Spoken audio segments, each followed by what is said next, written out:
తాజా అంశం చూస్తున్నాం. హైదరాబాద్ చందానగర్ లో కాల్పులు కలకలం సృష్టించాయి. ఖజానా జ్యువెలరీలో దొంగల దోపిడీకి యత్నించారు. అడ్డుపడ్డ కాల్పులకు తెగబడ్డారు. మరింత సమాచారం మా ప్రతినిధి పవన్ అడిగి తెలుసుకుందాం. పవన్, చందానగర్ లో కాల్పుల కలకలానికి సంబంధించి సమాచారం ఏంటి?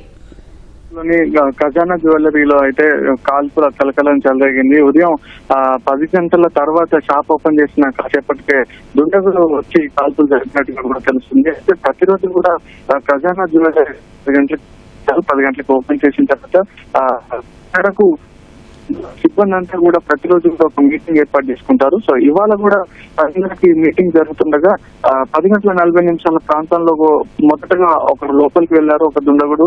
ఆ తర్వాత వరుసగా ఒక 6-7 వరకు కూడా లోపలికి వెళ్ళినట్టు కూడా అందరూ పనిచేస్తున్నటువంటి ప్రత్యేక సాక్షులు సిబ్బంది కూడా చెప్తున్న పరిస్థితి అయితే ఉంది. అయితే వీళ్ళంతా కూడా మాస్క్ పెట్టుకొని ఉన్నారని కూడా ప్రత్యక్ష సాక్షులు చెప్తున్నారు. అయితే లోపలికి వెళ్ళిన తర్వాత జ్యువెలరీ షాప్ యజమానిని అయితే లాకర్ కి ఇవ్వాలని చెప్పి వీళ్ళు అడిగినట్టుగా తెలుస్తుంది. లాకర్ కి అడిగిన తర్వాత అతను ఇవ్వకపోవడంతో అయితే వీళ్ళు ఒక్కసారిగా కూడా కాల్పులు జరిపినట్టుగా తెలుస్తుంది. గాల్లోకి కాల్పులు జరిపారు. ఈ క్రమంలోనే గాల్లో కాల్పులు జరుపుతున్న క్రమంలో అది మిస్ ఫైర్ అవడం వల్ల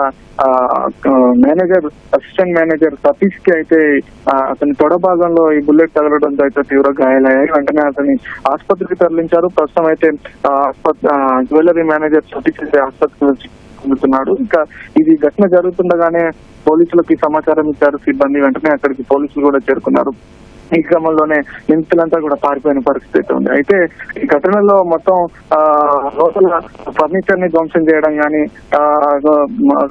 దాడులకు పాల్పడడం గానీ, సిబ్బందిపై భౌతికంగా కూడా పాల్పడినట్టుగా కూడా తెలుస్తుంది. ఈ క్రమంలోనే వీళ్ళు అక్కడ ఉన్నటువంటి లాకరు వీళ్ళకి దొరకకపోవడంతో అయితే అక్కడ అందుబాటులో ఉన్నటువంటి వెండి ఆభరణాలను కూడా వీళ్ళు వెంట తీసుకెళ్లినట్టుగా తెలుస్తుంది. మొత్తం 6 వచ్చినట్టుగా కూడా ప్రత్యక్ష సాక్షులు అయితే చెప్తున్నారు. ఇక ఘటనా స్థలానికి చేరుకున్న పోలీసులు అయితే క్లూస్ అన్ని ఆధారాలను సేకరిస్తున్నారు.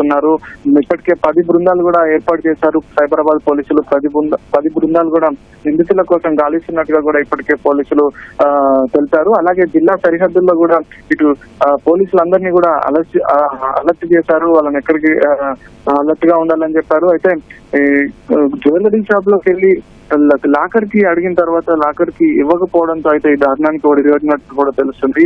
రోజు రోజుకి కూడా హైదరాబాద్ నగరంలో ఈ గన్ కల్చర్ పెరిగిపోతుంది. స్థానికులు నగరవాసులు కూడా భయాందోళనకు గురవుతున్న పరిస్థితి అయితే ఉంది. ఎందుకంటే గతంలో మలక్పేటలో ఇటు చందు నాయక్ పై కూడా కాల్పులు జరిపారు దుండగులు. గతంలో ఇటు గుడిమల్కాపూర్ లో కింగ్స్ ప్యాలెస్ లో కూడా కాల్పుల కలకలం చెలరేగింది గతంలో. ఇవన్నీ కూడా అంటే ఆర్థిక లావాదేవీలు, వ్యక్తిగత కక్షలు ఒకటైతే ఈ దోపిడీ చేసేందుకు తుపాకులను వినియోగిస్తూ దోపిడీకి పాల్పడడం అయితే భయాందోళన కలిగిస్తుంది.